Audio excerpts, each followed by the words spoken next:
Karena doa orang tua ini berbahaya sekali. Dan aku dapati si anak ini sudah berusia 4 tahun sekian, masih hidup anaknya. Jadi ibunya melahirkan dalam kuburan. Subhanallah. Ibunya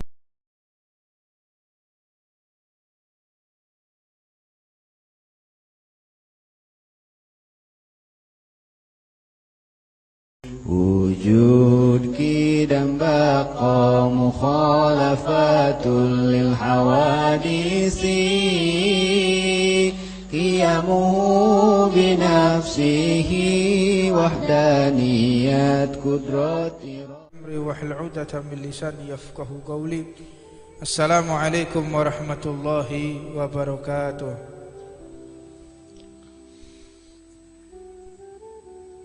Sampailah kita di permasalahan tentang hak seorang anak terhadap orang tuanya. Orang tua memiliki hak sepenuhnya kepada anaknya, begitu juga seorang anak dia memiliki hak kepada kedua orang tuanya. Hak seorang anak yang pertama yaitu adalah masalah nafkah. Anak tersebut memiliki hak dan orang tua wajib untuk melaksanakan kewajibannya, yang mana orang tua itu harus menafkahi anaknya dengan cara yang halal atau memberikan makanan dari cara baik itu zatnya atau jenisnya, semuanya yang dihalalkan oleh Allah Subhanahu wa ta'ala. Yang kedua, si anak memiliki hak untuk mendapatkan perlindungan dari orang tuanya. Yang ketiga, seorang anak memiliki hak kepada orang tuanya yaitu berbentuk pendidikan. Orang tua wajib mengenalkan anak kepada baginda Nabi. Itu kewajiban orang tua. Dan sepanjang anaknya belum balik, sepanjang anaknya belum dewasa, maka seluruh aktivitas anak tersebut ditanggung dosanya oleh orang tua. Kalau kita belajar kitabnya Alalah, orang tua kandung kita itu memiliki tanggung jawab, dituntut oleh Allah mulai lahir sampai balik. Setelah balik gak tahu. Umur lahir sampai umur 9 tahun. Setelah 9 tahun orang tuanya gak ikut campur. Atau masa dia balik. Tapi apabila seorang guru, dia dituntut oleh Allah. Jadi ada orang tua berbentuk biologis, ada orang tua berbentuk ideologis.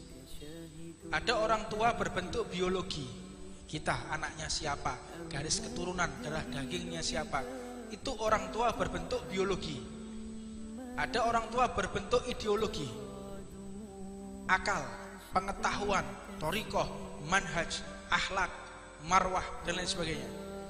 Ini di dalam bentuk seorang guru terhadap anak muridnya. Dalam kitab tersebut dicarahkan ibarat orang tua ini adalah cangkang yang di dalamnya adalah mutiara. Ibarat orang tua ini adalah pakaian, sedangkan guru agama ini sebagai kulit kita. Orang tua itu pakaian kita, guru kulit kita. Jadi kita wajib untuk menghargai pakaian, wajib kita untuk menjaga pakaian. Tetapi lebih dekat daripada seorang guru kepada muridnya dibanding dengan seorang ayah dengan anaknya di mata Allah Subhanahu wa ta'ala. Apa sebab? Ketika sang murid tadi belajar kepada gurunya, maka segala sesuatu aktivitas murid tersebut menjadi tanggungan gurunya di hadapan Allah. Makanya kalau sudah orang membuka majelis ta'lim, orang membuka pondok pesantren, seluruh aktivitas murid itu menjadi peradilan nanti di hadapan Allah. Jadi bukan kita ngajar, buka majelis taklim, terus sang murid tersebut menuntut ilmu dari kita, setelah itu pulang. Nggak bisa seperti itu progresnya. Proses progres nggak bisa seperti itu. Semua akan dipertanggungjawabkan di hadapan Allah Subhanahu wa Ta'ala. Sebagaimana guru kami Habib Jamal, Habib Umar bin Hafidh, beliau mengajarkan, jika engkau keluar dari pondok, kamu bukan pulang, tapi kamu berdakwah. Rumahmu ya di pondok ini. Rumahmu ada di pondok. Kalau kamu keluar dari pondok, berarti kamu lagi berjuang, lagi berdakwah, lagi beribadah di luar, menuntut ilmu. Rumah asasmu, rumahmu, pondok ini. Karena engkau, aku bertanggungjawabkan di hadapan Allah Subhanahu wa Ta'ala. Dan seorang anak ini memiliki hak pula didoakan dengan cara yang baik. Berhati-hatilah orang tua untuk mendoakan anaknya. Karena doa orang tua ini berbahaya sekali. Bagaimana ceritanya daripada Syekh Abdurrahman As-Sudais. Syekh Abdurrahman As-Sudais ini kan Imam Masjidil Haram.